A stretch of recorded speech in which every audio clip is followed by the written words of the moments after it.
Bueno, ya me presentó Ale, mi nombre es María, trabajo en el mismo laboratorio que Adriana, y ahora les voy a hablar, les voy a contar un poquito de lo que fue mi tesis de maestría, que luego fue continuada en mi doctorado, y es como en lo que he trabajado desde hace algunos años, y bueno, con una introducción a algunos conceptos. Les voy a hablar de suelos, de la degradación de suelos, pero voy a hacer énfasis en un tipo de degradación, que va a ser la degradación química, de contaminación, y luego de la restauración de suelos degradados, en especial en la contaminación.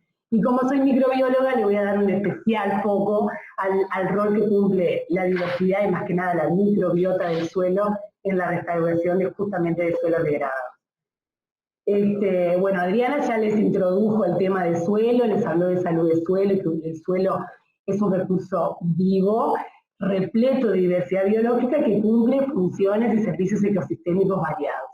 ¿Qué pasa cuando el suelo se perturba? Cuando el suelo se perturba, ese estado cambia. Y ahí es cuando se produce o se puede producir la degradación de suelos.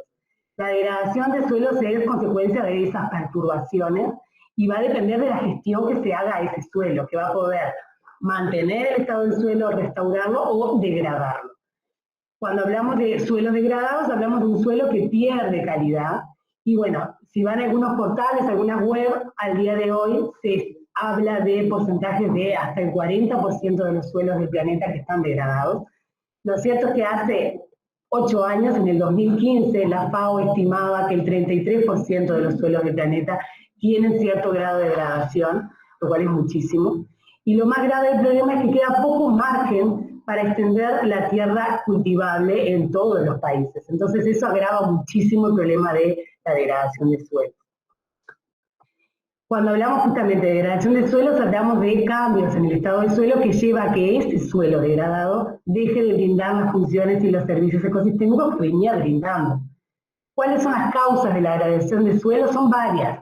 Entre ellas la deforestación y la tala de árboles, la pérdida de nutrientes y calidad del suelo por prácticas agrícolas ineficientes, monocultivo, uso excesivo de la tierra, uso excesivo de agroquímicos y un largo etcétera, que ya los deben conocer, pero también la expansión urbana, asociada al crecimiento de la población y al crecimiento comercial y al industrial, que todo esto se relaciona mucho con la gestión ineficiente de los residuos, que lleva a que todo eso vaya a parar a las aguas y a los suelos.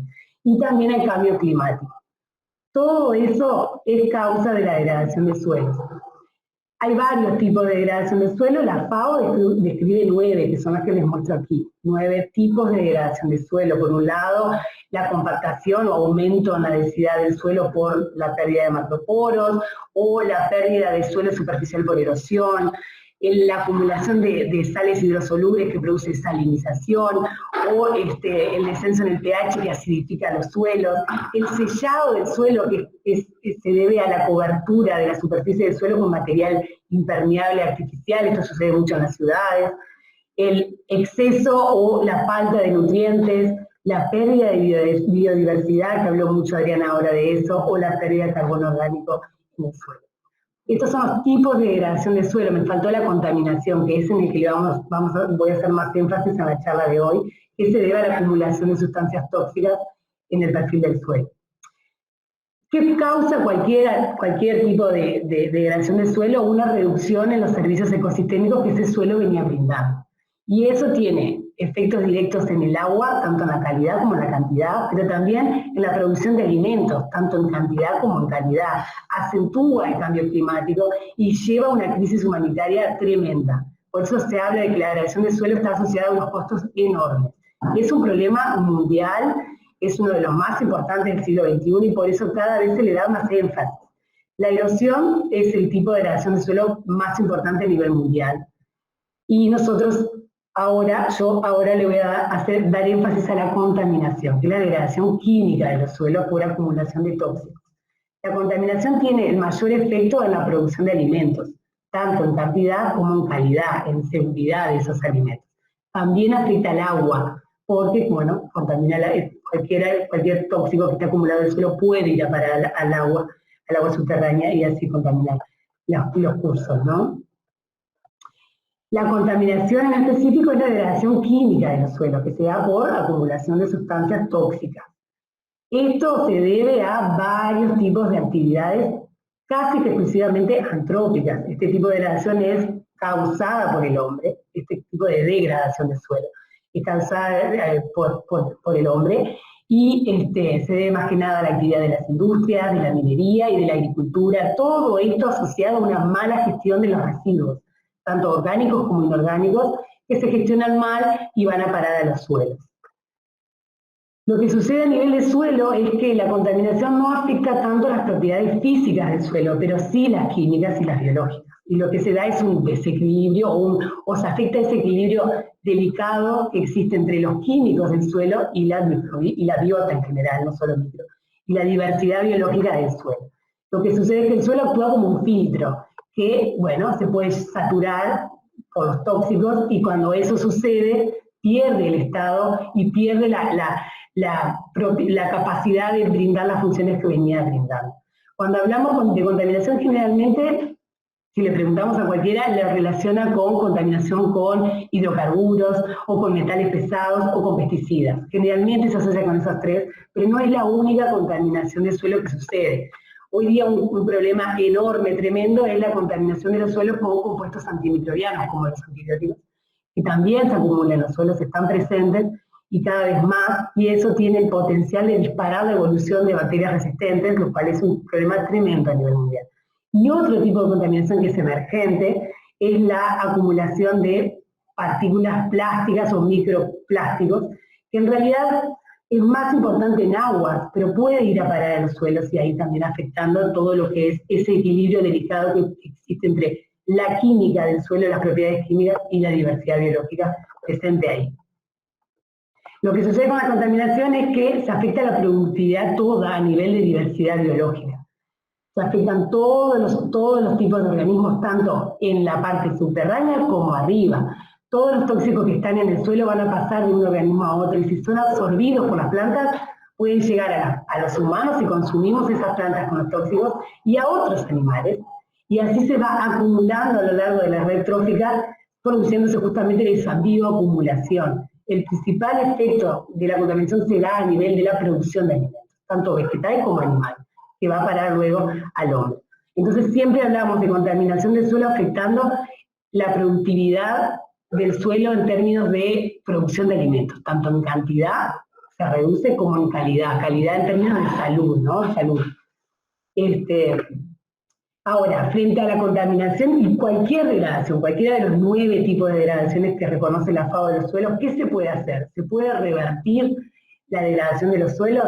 Y aquí es una discusión no tan eterna, pero si tomamos en cuenta que la erosión, que es la principal degradación de suelos a nivel mundial, tiene una tasa de entre 10 y 100 veces mayor que la tasa de formación del suelo, entonces definitivamente la degradación de suelos es irreversible, al menos a escala humana, y al menos, al menos a plazos humanos.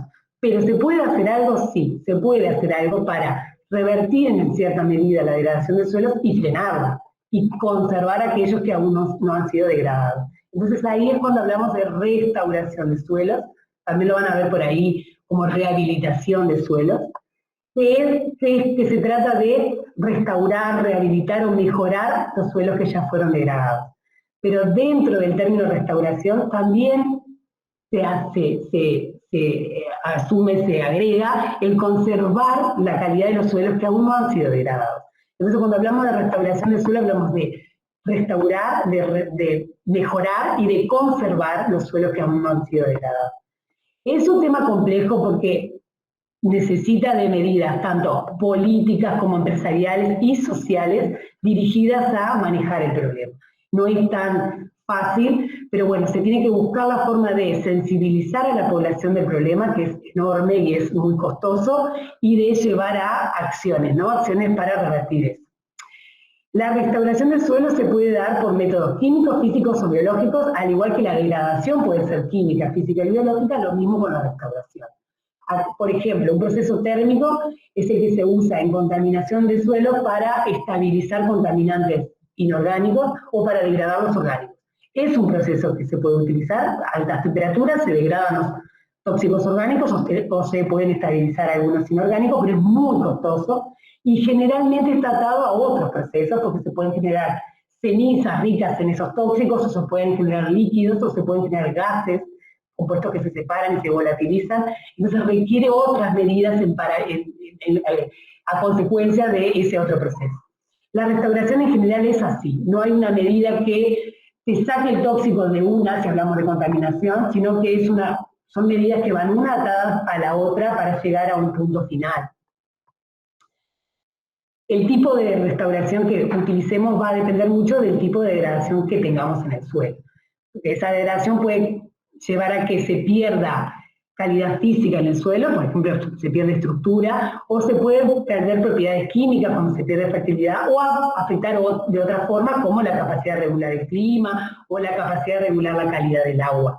Son diferentes pérdidas en esa calidad de suelo que se pueden dar dependiendo del tipo de degradación del suelo que tengamos.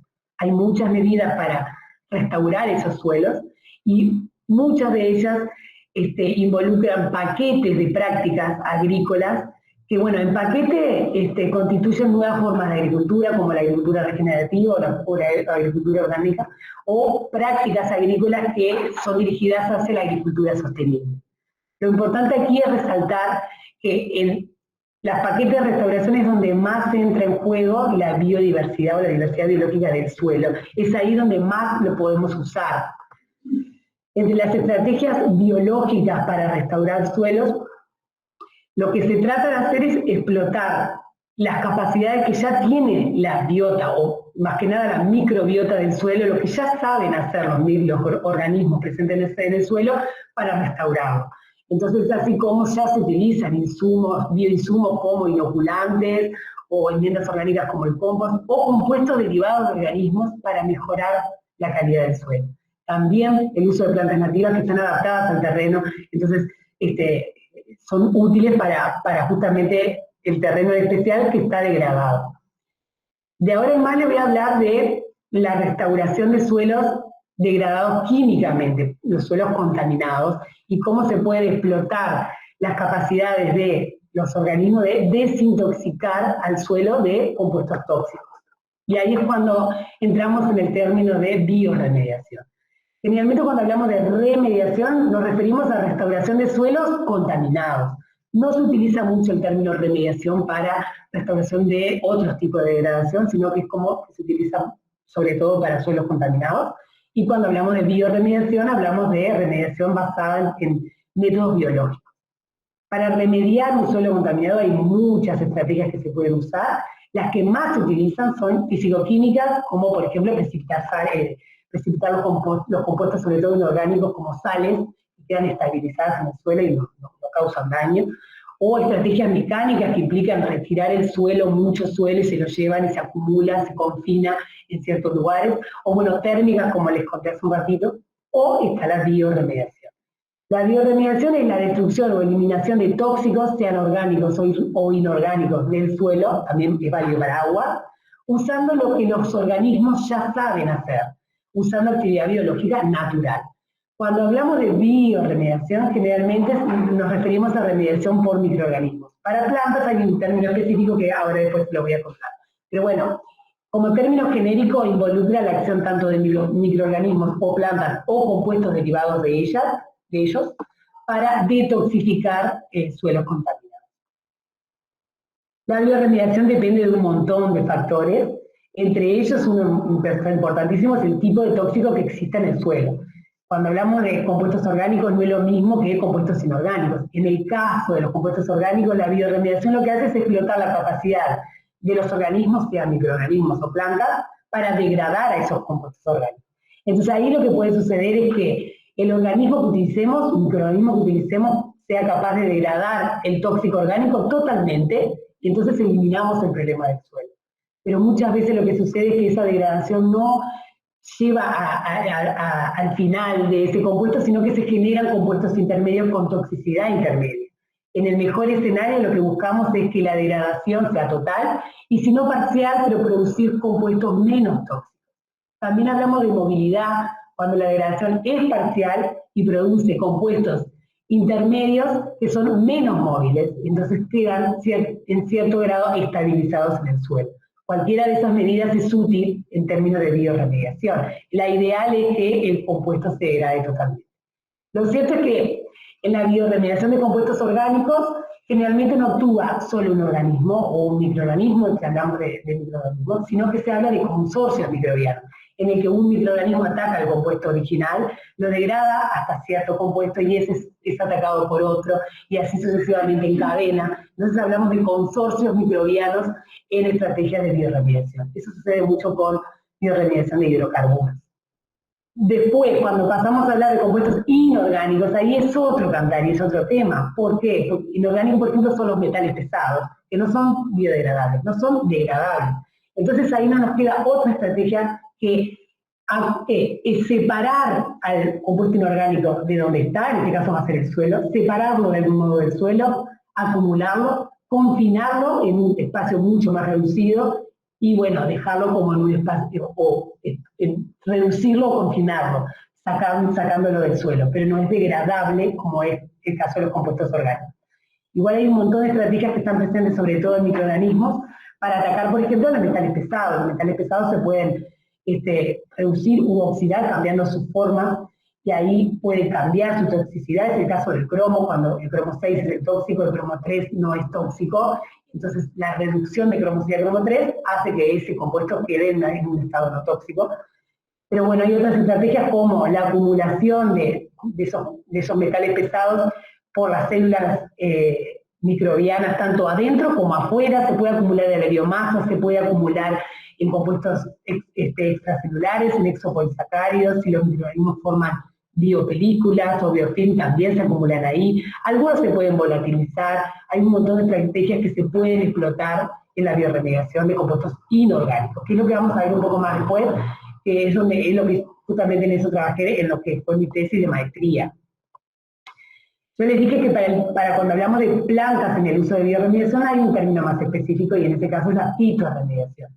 La fitoremediación es un tipo de bioremediación que lo que hace es usar plantas para contener, reducir o destruir o eliminar tóxicos, sean orgánicos o inorgánicos, de áreas contaminadas, vale para agua y suelos. Y lo que se hace es explotar la capacidad que tienen las plantas para lidiar con los tóxicos. No cualquier planta, no todas las plantas lo pueden hacer, pero algunas plantas, por ejemplo, pueden acumular tóxicos en las raíces o en las hojas, y ahí hablamos de fitoextracción, tipo de fitoremediación. Algunas otras plantas pueden precipitar o es un método, pero bueno, estabilizar los compuestos fuera de las raíces en el suelo de la rizosfera, y ahí se mantienen sin causar daño. Otras plantas pueden degradar algunos compuestos, esto es solo para el caso de los compuestos orgánicos, y pueden degradarlo tanto en las raíces como en la parte aérea, y ahí hablamos de fitodegradación. Y en el caso, por ejemplo, del mercurio, que se puede volatilizar, algunas plantas pueden tener este proceso de fitovolatilización en la parte aérea. Va a depender mucho de la planta, del compuesto, y un largo, etcétera, de factores. Pero bueno, cuando hablamos de fitoremediación generalmente decimos uso de plantas, pero lo cierto es que las plantas, al igual que cualquier organismo, no está solo. Hoy día hablamos de holobionte para hablar de lo que es el organismo y toda la microbiota asociada a él. Y ahí es cuando entran en juego otros conceptos. En el caso de la rizoremediación, por ejemplo, se trata de un tipo de fitoremediación que lo que hace es usar plantas y los microorganismos que se pueden asociar a ellas, sobre todo a nivel de la rizosfera, para justamente destruir, eliminar o remover los contaminantes del suelo. En el caso de la rizoremediación, lo que se hace es usar plantas en lo posible tolerantes y que sean capaces de lidiar con el tóxico de alguna forma, y microorganismos que podrán ser originarios del suelo, y en ese caso se puede estimular su crecimiento agregando factores que estimulen su reproducción. Entonces aumentamos el pool de esos microorganismos presentes en el suelo, que asumimos que por estar ahí tienen alguna estrategia de tolerancia y de quizás detoxificar esos contaminantes presentes.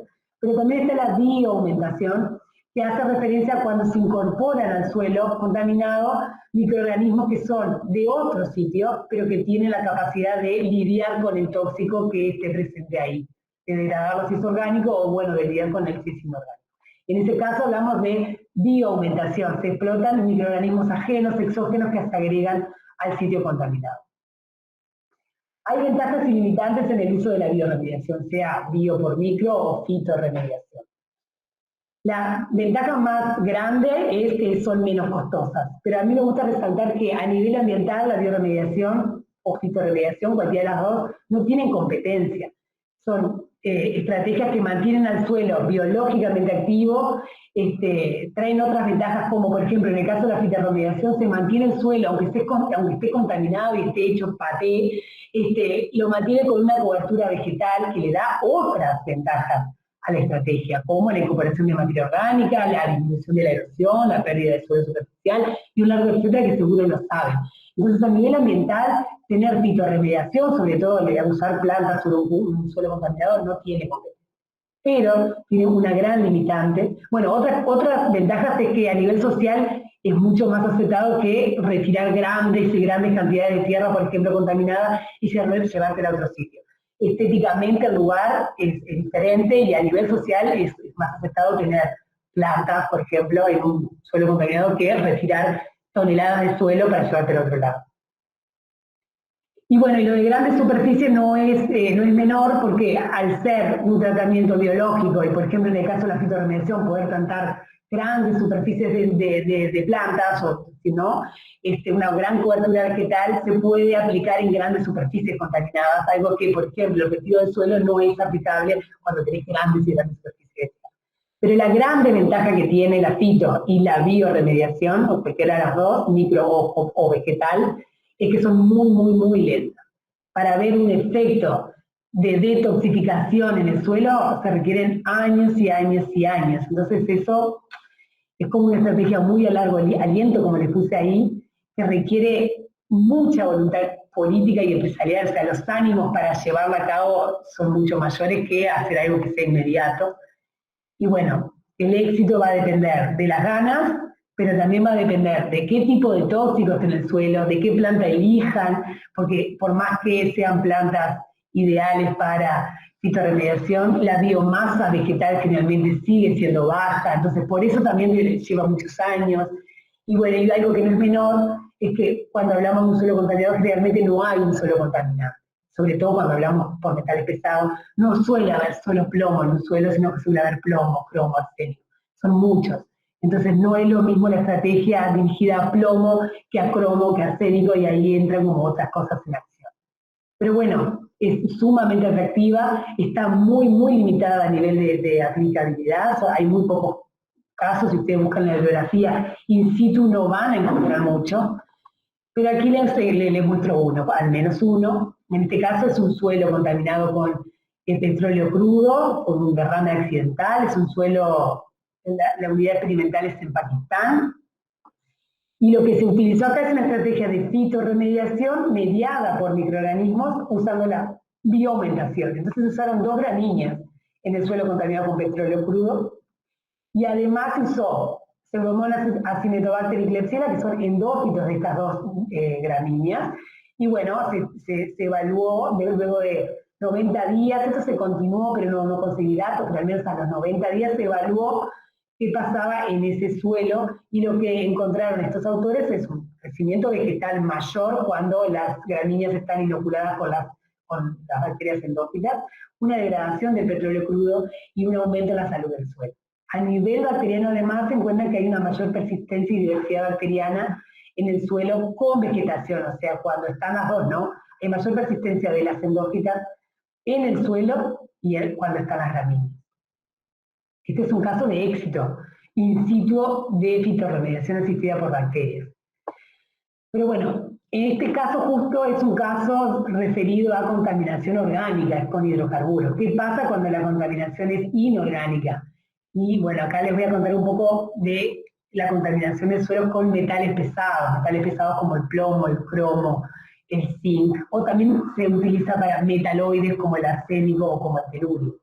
Los metales pesados son otro cantar, es un problema tremendo por lo que les había dicho hace un rato, es que no son degradables, entonces lo único que se puede hacer con ellos es separarlos de la matriz que los contiene, sea suelo o agua, y confinarlos. Esa es la estrategia que se utiliza al menos en bioremediación, y no en las otras estrategias que ahora les voy a contar aquí. Pero bueno, ¿qué pasa con los metales pesados? Cuando llegan al suelo, a la solución del suelo, ahí pueden acumularse en lo que es la matriz del suelo por precipitación, o se pueden absorber en la materia orgánica o incluso en las partículas del suelo, y ahí quedan. O puede ir a parar a las aguas, a los lixiviados, y ahí van a los cursos de agua. Pueden ser absorbidos por la biota, por las plantas, y luego pasar a lo largo de la cadena trófica y bioacumularse. O pueden, en algunos casos, como el mercurio, volatilizarse. Para los metales pesados a nivel bio, la mejor estrategia es la fitorremediación. ¿Por qué? Porque existen un montón, no son pocas, un montón de plantas conocidas como hiperacumuladoras. ¿Por qué el término? Porque simplemente son capaces de acumular metales pesados en su biomasa sin que esos metales afecten su crecimiento. Entonces los acumulan tanto las raíces como en la parte aérea. Muchas de ellas son metalofitas, son plantas endémicas de zonas contaminadas con metales pesados, de ahí viene el nombre. Entonces esas son las que se utilizan en las estrategias de fitorremediación, o las que se desean utilizar en esas estrategias. Les voy a contar un poco de Uruguay porque son los ejemplos que tengo. En Uruguay, la contaminación de suelos, al menos en lo que se refiere a datos públicos, ¿no?, se debe más que nada a metales pesados. Esta es una página global que si entran hay datos de todos los países del mundo, no necesariamente están actualizados, se basan en datos públicos, repito, ¿no? Pues acá debe faltar datos que no se conocen. Pero a nivel Uruguay, la contaminación mayor del suelo se debe por metales pesados, mayoritariamente plomo y cromo. Busqué para Argentina, y esto es lo que encuentro para Argentina en este sitio. Acá en Argentina hay plomo, mercurio, hay muchos metales pesados, ven que la mayoría son metales pesados, pero aquí aparecen los pesticidas, algo que en Uruguay no hay datos, no significa que no suceda, pero no hay datos. En Argentina sí. Pero volvamos a Uruguay. En Uruguay se dio una contaminación con plomo altísima hace 2 décadas. Los problemas con plomo empezaron a surgir a partir del 2000, 2001. Algunos años después entré al laboratorio justamente a trabajar con la contaminación con plomo y cromo. La contaminación con plomo en Uruguay empezó a surgir en el área metropolitana, que es donde están los puntos, triángulos azules aquí abajo, ¿no? En la zona de Montevideo y alrededores. También un poco para el litoral, pero la mayoría se dio en el área metropolitana. Y esa contaminación con plomo, que después también surgió con cromo, se da más que nada, en el caso del plomo, relacionada a los asentamientos. En el caso de cromo, que también se dio mucho para el litoral, aquí en Paysandú hay varios institutos que están acumulados, se relacionó más que nada con las curtias. En el caso de plomo, en Montevideo se hizo un estudio por la Intendencia de Montevideo, el municipio de Montevideo, en el que se detectaron altísimas concentraciones de plomo en todo el área de Montevideo. Esto se ve aquí y se ve también acá en el sitio global que les contaba. Si ustedes se paran en los triángulos, les marca el origen de esos puntos de contaminación con metales pesados, que acá la mayoría son azules, es plomo. Hay algunos con cromo también como la mayoría se relaciona con asentamientos, porque el origen de esa contaminación de suelo con plomo se relacionaba con la quema de cables, la acumulación de baterías que después se desarmaban, entonces los ácidos de esas baterías terminaban acumulados en los pasillos internos de los asentamientos, entonces la gente vivía en continuo contacto con esos acúmulos de baterías todas desarmadas, los ácidos iban a parar al suelo y la gente estaba en contacto directo con eso. También con la quema de cables, como les dije, y bueno, y en ese entonces todavía se utilizaban nafta con plomo, pinturas antiguas que traían plomo, los juguetes antiguos con plomo. Hoy día se ha hecho una batería de medida para eliminar mucho de esas cosas, pero los asentamientos siguen existiendo y esto sigue ocurriendo en Montevideo y en otros sitios, ¿no? Pero bueno, la contaminación con plomo se relacionó mucho con la pobreza y con la existencia de asentamientos con justamente el desarme de baterías, también con el relleno sanitario de los terrenos donde ahí metían de todo, incluyendo esto, entonces ahí los suelos estaban, imagínense. Lo cierto es que el plomo es un tóxico a todo nivel, no hay un nivel seguro de plomo, entonces cualquiera que estuviera expuesto a esto iba a tener cierta exposición a plomo, lo cual para su salud era tremendo. A partir del 2000 justamente empezaron a surgir casos de niños de esos asentamientos con plomo en sangre y por eso se le empezó a dar cada vez más importancia al tema de la contaminación con plomo en personas, sobre todo en el área metropolitana. Esto no es solo único para Uruguay, sino que a nivel mundial, según la UNICEF, 1 de cada 3 niños del mundo tiene plomo en sangre. Entonces, considerando que no hay nivel seguro de plomo, imagínense la gravedad del asunto. ¿Qué se hizo en Montevideo para tratar esta contaminación que surgió hace 2 décadas? Primero voy a contar de cromo, perdón. En el caso de cromo, estos son los puntos de contaminación con cromo. No sé qué tan actualizado está porque no encontré años en este sitio global, pero sí también ven que se acumula un poco en el área alrededor de Montevideo y también para el litoral. Pero en el caso del cromo es diferente al plomo, porque el cromo se relacionó mucho con efluentes y sobre todo con las industrias relacionadas con el cuero, porque las curtiembres utilizan, al menos en Uruguay, sulfato de cromo como curtiembre. Y si bien el sulfato de cromo tiene cromo 3, siempre hay un riesgo asociado. Y en el caso del cromo, a diferencia del plomo, el plomo no hay nivel seguro ni forma segura de plomo. Pero en el caso del cromo, hay 2 grandes estados oxidativos del cromo en la naturaleza, el cromo 3 y el cromo 6. A nivel de toxicidad, el que es realmente tóxico, mutagénico, carcinogénico, es el cromo 6. El cromo 3 es en realidad esencial para los animales y no se considera tóxico en sí. Aunque hay estudios que relacionan el cromo 3 como una cierta potencialidad de unirse al ADN, no es algo conclusivo, van a encontrar mucho en la bibliografía, pero se podría unir al ADN causando ahí también mutagénesis. Pero en realidad el realmente tóxico es el cromo 6, el cromo hexavalente. Lo que ocurre con el cromo hexavalente, les cuento muy cortito, es que su toxicidad se relaciona mucho con su solubilidad, es muy soluble, entonces penetra muy fácilmente a las células. Y una vez adentro de las células se reduce prácticamente que inmediatamente a cromo 3. Pero en ese pasaje, en esa reducción de cromo 6 a cromo 3, genera una cascada oxidativa sumado a estados intermedios inestables de cromo que son muy tóxicos. Entonces todo eso queda acumulado en las células hasta llegar a cromo 3, y eso es lo que causa realmente un daño a nivel celular. En el caso del cromo, bueno, nada, se relaciona, al menos en Uruguay, con las curtiembres, ¿no? Y bueno, y después con las metalúrgicas, y bueno, pinturas a base de metales pesados y algunas industrias químicas. ¿Qué se ha hecho a nivel de Uruguay para tratar la contaminación con cromo y plomo? A nivel de bioremediación, nada, ya les voy a contar, pero sin ser bioremediación, lo que se hizo en estos 22 años, desde los primeros casos de plomo al menos, el cromo empezó a surgir la problemática a partir de 2003, el plomo más o menos 2001. Fue eliminar el plomo de las naftas, ya eso no hay. También las pinturas y los juguetes infantiles a base de plomo están prohibidos, pero lo que existía sigue existiendo, entonces todavía quedan casas con cañerías a base de plomo, las más antiguas, quedan algunos juguetes por ahí con plomo. Entonces, si bien ya se frenó el uso de nuevos, siguen estando los viejos, aunque el cambio de cañería se ha dado mucho, pero todavía quedan. Lo mismo con las pinturas, y bueno, y no mucho más. A nivel del suelo, ¿qué se ha hecho?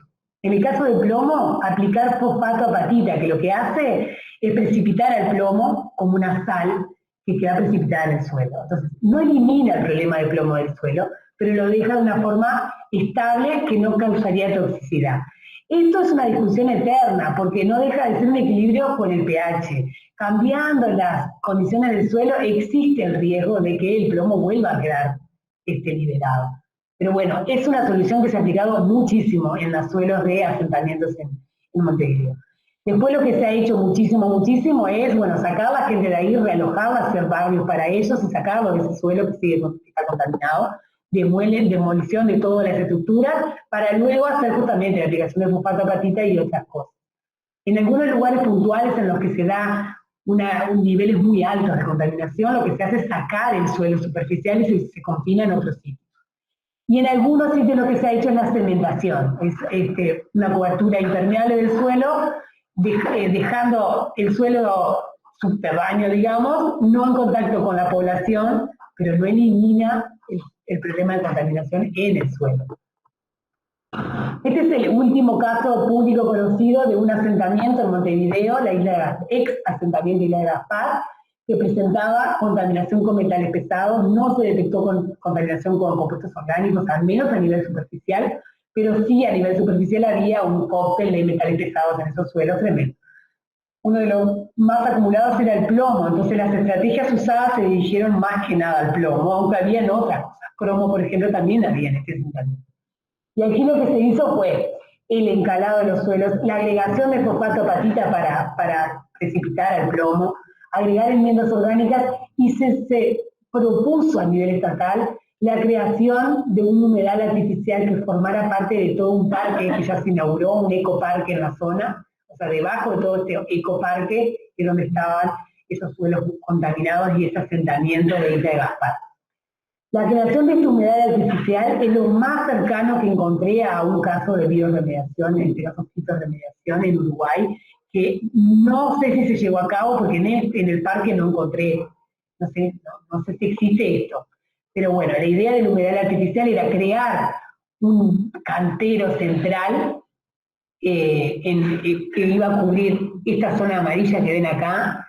Aquí lo que se marca es en rojo zonas de contaminación muy alta y en amarillo media, pero siempre por encima del límite permitido en suelos. Entonces se propuso crear un cantero central que tuviera plantas acuáticas, la totora, y que lo que iba a hacer era filtrar los contaminantes antes de ser liberados al arroyo Malvin, que es el más cercano a la zona. Esto desconozco si se hizo realmente, pero es lo más cercano que hay en Uruguay, que habría en Uruguay si es que realmente se hizo, porque a nivel público no encontré realmente que exista esto y en el parque no se ve, de fitorremediación. Pero bueno, ¿qué se ha hecho de bioremediación? Que sí se sabe y que sí me consta que se ha hecho de bioremediación en Uruguay. Hay dos grupos grandes que forman parte de la Universidad Tecnológica del Uruguay, es una universidad pública relativamente nueva, tiene algunos años, en conjunto con un instituto también público, el Instituto Clemente Estable, que es de investigación, y ahí hay un grupo que trabaja con contaminación con hidrocarburos y consorcios microbianos, como les conté, consorcios microbianos capaces de degradar hidrocarburos, ¿no? En eso tratan estos dos, el mismo grupo, las dos primeras líneas son del mismo grupo de investigación. La segunda línea es usar bacterias antárticas, aisladas en Antártida, con potencial uso en bioremediación de diésel. Son bacterias aisladas de zonas cercanas a los tanques de combustible de la zona de la base científica uruguaya en la Antártida. Y después lo que se ha hecho sí es en metales pesados, que es justamente donde vengo trabajando yo con otra gente desde hace algunos años, en suelos, en bacterias resistentes a metales pesados, en especial a plomo y cromo, porque esos dos han sido la problemática para Uruguay. Y bueno, en esto es donde entramos en juego nosotros, ¿no? La Facultad de Ciencias y el mismo Instituto de Clemente Estable, que es donde hice mi maestría y mi doctorado. Y bueno, no sé cómo estoy de tiempo, pero les puedo contar un poquito. Les cuento un poco, bien cortito. Bueno, lo que hemos hecho a nivel de metales pesados es aislar bacterias resistentes a metales pesados de suelos provenientes del interior del país. En especial esta cepa con la que hemos venido trabajando desde hace más de 10 años, es una bacteria aislada de un suelo en el que todavía creo que se hace el tratamiento de las maderas con CCA. Entonces ese suelo tenía altísimas concentraciones de muchos metales pesados. En el caso de cromo tenía 6.000 partes por millón de cromo total, lo cual era un disparate.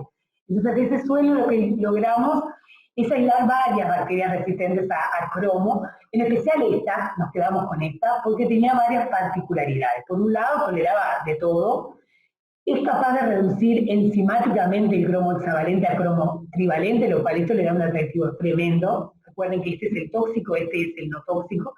También precipita plomo, al menos en medio cultivo, ¿no? Cuando les cuento esto no es a nivel de suelo, no hemos probado en suelo, eso es un debe, pero sí a nivel de laboratorio, en medio de cultivo, es capaz de hacer las tres cosas, pero además lo que vimos en ella es que nos animamos a probarlas en plantas, y ahí vimos que la bacteria tiene propiedades de promoción de crecimiento vegetal. Puede producir auxinas, produce sideróforos y promueve el crecimiento de algunas leguminosas. En las que las probamos fueron leguminosas agrícolas, o sea, de interés productivo, como alfalfa, trébol y soja. Hasta ahí llegamos. Lo que sí vimos es que en cualquiera de ellas tres, cuando las probamos con cromo, la planta no resiste, o sea, por más que tenga la inoculación con esta cepa. Pero eso no significa que no sirva para una estrategia de fitorremediación, porque estas plantas no son hiperacumuladoras o no tienen por qué serlo. Pero en ellas no logramos una promoción de crecimiento en condiciones de contaminación. Lo cierto es que como era muy buena con estas leguminosas, con esta cepa seguimos estudiando para el lado productivo sin metales pesados, entonces se armó como una rama paralela en la que hice mi doctorado y estos chiquilines hicieron sus posgrados, y es en la inoculación de leguminosas de interés productivo con esta cepa como promotora del crecimiento vegetal. Y la parte de metales pesados fue quedando como relegada, pero también se dio también porque conseguíamos financiación para lo otro y no tanto para esto, y entonces se fue quedando como relegada en el tiempo. Pero bueno, ahora lo que estamos proponiendo es probar a esta cepa, que es resistente a cromo 6, capaz de reducir el cromo 6 a cromo 3 y tolera otros metales pesados, utilizar esta cepa que tiene doble atractivo, porque promueve el crecimiento vegetal de leguminosas y además tiene mecanismos para lidiar con metales pesados. Entonces proponemos una estrategia mixta de utilizar esta bacteria en alguna leguminosa y sus rhizobios asociados, porque lo que vimos es que algo que no les dije es que cuando esta cepa se inocula en las leguminosas, la inoculación se dispara. No solo es más temprana, ocurre antes, sino que la leguminosa produce más nódulos. Entonces ahí está sucediendo algo interesante. Entonces ahí dijimos, ¿por qué no probarla con una leguminosa que no sea necesariamente productiva, pero que sí pueda ser hiperacumuladora? Entonces buscando en la bibliografía descubrimos que hay un género de leguminosas, Sesbania, que en Uruguay hay 2 especies nativas, entonces eso ahí ya le da un plus más. Entonces, ¿por qué no utilizar a esta cepa en plantas de Sesbania nativa de Uruguay, junto con rhizobios eficientes de Sesbania que los tenemos, en una estrategia fitorremediadora mediada por bacterias? Entonces, lo que proponemos es estudiar esta interacción tripartita entre la Sesbania, la Delphi y los rhizobios, y ver cómo cambia la calidad del suelo en términos de degradación química, de degradación química, ¿no? Si se detoxifica el suelo de alguna manera cuando está la Sesbania, que tiene reportes hiperacumuladores, aunque en Uruguay no se probaron estas plantas, ¿no? Esto va a probar cuando está la Sesbania y cuando está inoculada con la Delphia, que también tiene propiedades de detoxificación. Entonces, este es un proyecto que venimos proponiendo para buscar financiación y comenzarlo, ¿no? Probarlo. Pero bueno, para ir terminando, lo cierto es que en este contexto crítico de búsqueda de estrategias de restauración de suelos degradados, ya sea por contaminación o por cualquier otro tipo de degradación, no hay que perder el foco de que necesitamos comer. Entonces, devolver un ecosistema, un suelo a su estado original, no solo que no siempre es posible, sino que no siempre es deseable. Si volviéramos todos los suelos degradados a su estado original y lo dejáramos así, perderíamos suelo productivo y eso no es sustentable. Entonces, ¿por qué? Porque necesitamos subsistir como planeta. Entonces ahí es cuando surgen 2 grandes desafíos. Uno es alimentar a la población que está en franco crecimiento, pero sin perder el foco en una sola salud. Un mundo, una sola salud, One World, One Health, es un concepto que se empezó a usar a partir del 2004 y que hace referencia a que todos los organismos, todos los seres vivos del mundo compartimos un solo planeta y que de él depende. El concepto de una sola salud se empezó a usar a nivel de salud humana, después se empezó a usar a nivel de salud humana con su microbiota asociada y después se empezó a usar en otros ámbitos científicos. Lo cierto es que tenemos que ver al mundo como uno solo y una sola salud, interconectando la salud humana, ambiental, de animales, de vegetales, de la microbiota también. Y hacia ahí es hacia donde tenemos que ir, alimentar al mundo sin perder el foco de una sola salud.